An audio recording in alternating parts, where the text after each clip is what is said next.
तो बच्चों ये चैप्टर है हमारा और इस चैप्टर का नाम है सेल स्ट्रक्चर एंड फंक्शन। तो सेल के बारे में हमें पढ़ना है, ये 8वां चैप्टर है जो कि आपकी एनसीईआरटी बुक से ही लिया गया है। ठीक है, अब इस चैप्टर में हमें पढ़ना सेल क्या होता है। अब सेल का मतलब ये समझो कि कोई ह्यूमन बॉडी है, सपोज ये कोई ह्यूमन बॉडी है, इसको ब्रेक करते जाओ, ब्रेक करते करते डिवाइड करते करते एक ऐसी पोजीशन पे हम लोग पहुंच जाएंगे जहां ये ब्रेक नहीं होगा, जहां ये आगे फर्दर डिविजिबल नहीं होगा। तो वहां पे जो सबसे छोटी यूनिट होती है उसी को बोलते हैं सेल। तो सेल की डिफिनीशन क्या हो गई? Cell is the structural and functional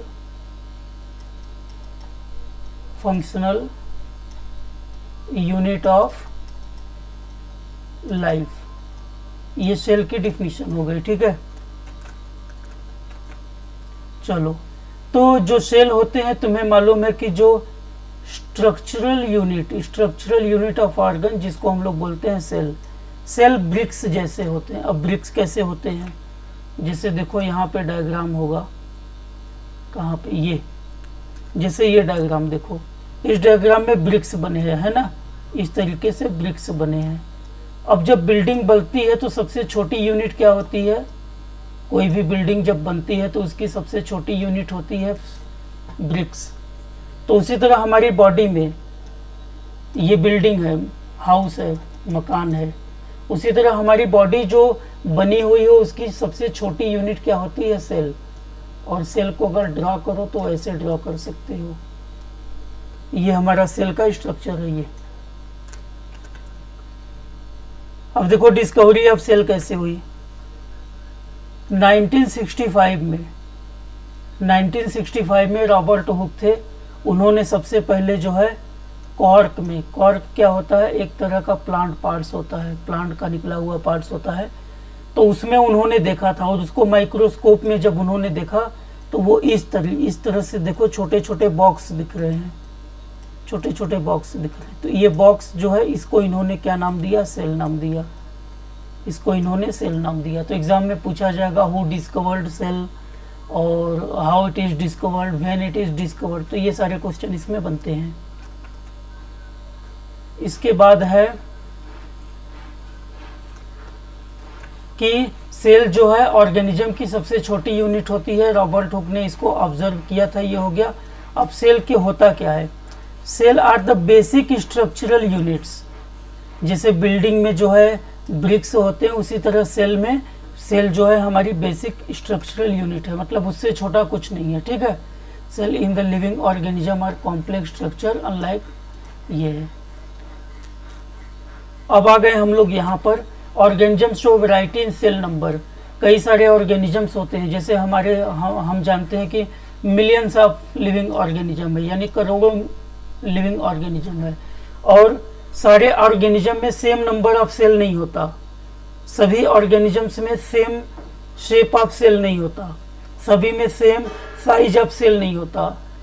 जैसे हमारा एग्जांपल ले लो और गाय का एग्जांपल ले लो, दोनों के सेल के नंबर सेम नहीं होंगे, दोनों के जो सेल होंगे दोनों का स्ट्रक्चर सेम नहीं होगा, दोनों के जो सेल होंगे उनकी साइज सेम नहीं होगी, तो उसमें वैरायटी होगी। ठीक है, नंबर ऑफ सेल आ जाओ। अब नंबर ऑफ सेल में क्या कहा जा रहा है? नंबर ऑफ सेल में है कि बिलियन से लेकर ट्रिलियन तक सेल की नंबर हो सकती है। जैसे ह्यूमन बॉडी का एग्जांपल ले लो, इसमें ट्रिलियंस ऑफ सेल है ना। ट्रिलियन कितना होता है? तुम लोग मैथ्स में पढ़ते हो, यहाँ भी दिया गया है, समझने की कोशिश करो ट्रिलियंस क्या होता है। जैसे यहाँ पर आओ, अब इस बेसिस पे ऑर्गेनिजम्स 2 टाइप्स के होते हैं, मल्टी सेलुलर और यूनिसेलुलर। मल्टी सेलुलर और मल्टी माने मेनी, मतलब ऐसे ऑर्गेनिज्म जिनमें बहुत सारे सेल हों उनको मल्टी सेलुलर बोलेंगे। जैसे कि जितने भी एनिमल्स हैं, जितने भी प्लांट्स हैं, ह्यूमन बीइंग है, ये सारे मल्टी सेलुलर हैं। ठीक है, यूनिसेलुलर क्या होते हैं? कि जिसमें सिंगल सेल होता है। यूनि मीन्स होता है वन, सिंगल, सिंगल सेल जिसमें होता है। अब सिंगल सेल सेलुलर का एग्जाम्पल क्या है, ये दोनों एग्जाम्पल है। देखो ये है अमीबा और ये है पैरामीशियम, ये दोनों यूनिसेलुलर के एग्जाम्पल है। तो स्पेलिंग दोनों का याद कर लो, एग्जाम में पूछा जा सकता है। अब इस तरह हम लोग देख लिए कि ऑर्गेनिज्म या तो यूनिसेलुलर होंगे सिंगल सेल वाले, या मल्टी सेलुलर होंगे। अब जो यूनिसेलुलर ऑर्गेनिजम्स होता है, जैसे एग्जांपल में हमने अमीबा और पैरामीशियम लिया, तो वो अपना फूड का कैप्चर भी उसी एक सेल से करेगा, वो फूड का डाइजेशन भी उसी एक सेल से करेगा, वो रेस्पिरेशन भी उसी सेल से करेगा, एक्सक्रीशन भी उसी सेल्स के करेगा, ग्रोथ उसका और रिप्रोडक्शन भी उसी सेम सेल से करेगा। लेकिन जो मल्टी सेलुलर ऑर्गेनिजम्स होते हैं उनमें क्या है कि फूड कैप्चर के लिए अलग सेल है, लोकोमोशन माने वॉकिंग चलने के लिए अलग सेल है, फूड के डाइजेशन के लिए अलग है, रेस्पिरेशन के लिए अलग है, एक्सक्रीशन के लिए अलग है, ग्रोथ डेवलपमेंट और रिप्रोडक्शन के लिए अलग है। लेकिन यूनिसेलुलर में एक ही सेल सारे काम करेगा। ठीक है, जैसे किसी घर में बहुत ज़्यादा मेंबर हो तो सबका काम बटा है, किसी का काम है भोजन बनाना, किसी का मार्केट से सामान लेना, किसी घर की सफाई करना, किसी का बर्तन साफ करना, किसी का जो है इस तरह अलग अलग काम है। लेकिन जिस घर में एक ही, जैसे तुम हॉस्टल में पढ़ने जाओगे तो तुम्हें सारे काम तुम्ही को करने पड़ेंगे, तो तुम यूनिसेलुलर हो। मतलब खाना भी तुम्हें बनाना है, पढ़ना भी है, बर्तन भी साफ करने हैं, सफाई भी करनी है, मार्केट से सामान भी लाना है, सारा काम। तो यूनि और मल्टी में मतलब तुम समझ गए। अब जो सेल की साइज होती है, अब देख लो सेल की साइज अलग अलग होती है। जैसे अमीबा है, अमीबा की जो साइज होती है वो डेफिनिट नहीं होती है, हैज़ नो डेफिनिट। यानी अमीबा की जो साइज होती है, कभी तुम्हें अमीबा ऐसा दिखेगा, कभी तुम्हें अमीबा ऐसा दिखेगा, कभी तुम्हें अमीबा इस तरह से भी दिखेगा, ऐसा दिखेगा। तो अमीबा की साइज इनडेफिनिट है। लेकिन अमीबा के अलावा जितने भी सेल हैं सबकी साइज डेफिनिट है। ठीक है, अब देखो यहाँ स्यूडोपोडिया लिखा है। पोडिया माने होता है फीट, पोडिया का मीनिंग होता है फीट माने पैर। ठीक है, और स्यूडो माने होता है फॉल्स। तो अमीबा के ये जो निकले हुए हैं ना, ये जो निकले हुए तुम्हें दिख रहे हैं, ये सब उसके स्यूडोपोडिया है, माने फॉल्स फीट है। मतलब ये कभी यहाँ रहेगा, कभी, चूंकि ये हमेशा चेंज होते रहते हैं इसीलिए इनको स्यूडोपोडिया कहा जाता है। जो प्रोजेक्शन होता है उसको स्यूडोपोडिया कहा जाता है। ठीक है, स्यूडोपोडिया। अब देखो, अब जैसे ह्यूमन बीइंग का एग्जांपल ले लो। हमारे ब्लड में जो है WBC होता है ना, वाइट ब्लड सेल्स, तो वो सिंगल सेल होता है। ठीक है, ये भी अपना शेप चेंज कर सकता है, जबकि जो WBC अमीबा में है ये फुल फ्लेश्ड ऑर्गेनिज्म की तरह होता है, तो वो इंडिपेंडेंट है। ठीक है, तो सेल के डिफरेंट स्ट्रक्चर देख लो, यहाँ पे दिया हुआ है। देखो कुछ सेल ये राउंडेड है, ये सेल जो है ब्रांच्ड है, इसको ब्रांच्ड बोलेंगे। ये वाला सेल स्पिंडल शेप्ड है। कोई भी स्ट्रक्चर अगर ऐसा तुम्हें दिखे,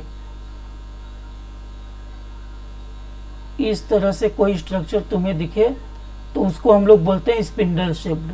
कहाँ है ये वाला, ये, इसको स्पिंडल शेप्ड बोलेंगे। तो ये, तो तुमसे कभी पूछा जाए किसी राउंडेड सेल का एग्जांपल दो तो ब्लड सेल्स बोलोगे, किसी ब्रांच सेल का एग्जांपल दो नर्व सेल बोलोगे, किसी स्पिंडल शेप्ड का एग्जांपल दो तो ये जो है तुम इस तरीके से मसल सेल का एग्जांपल दोगे। ये मसल सेल है। ठीक है, मैं लिख देता हूँ, ये है मसल सेल। ठीक है, याद करना। उसके बाद देख लो, हम लोग को साइज देखना है। तो सेल की जो साइज होती है वो बड़ी वेरिड होती है। जो स्मॉलेस्ट साइज होती है उसकी वो होती है 0.1 to 0.5 माइक्रोमीटर इन बैक्टीरिया में होती है। और जो लार्जेस्ट साइज होती है वो ऑस्ट्रिच का अंडा होता है। यानी दुनिया में सबसे लार्जेस्ट सेल कौन है, ऑस्ट्रिच का अंडा, और स्मॉलेस्ट सेल कौन है, बैक्टीरिया। ठीक है, ये चीजें एग्जाम में पूछी जाएंगी। Cell structure and function. Cell structure और फंक्शन का मतलब देख लो क्या होता है। अब जो हमारा डाइजेस्टिव सिस्टम है इसमें बहुत सारे ऑर्गन हैं। कुछ ऑर्गन डाइजेशन का काम करते हैं, कुछ एसिमिलेशन का काम करते हैं, एब्जॉर्प्शन, अलग अलग काम करते हैं। तो अलग अलग उनका फंक्शन भी है। ठीक है। उसी तरह प्लांट में रूट का काम है वाटर को एब्जॉर्ब करना, लीफ का काम है फूड को प्रिपेयर करना, स्टेम जो होता है वो ट्रांसपोर्टेशन ऑफ फूड मटेरियल और अदर मिनरल्स होता है ना।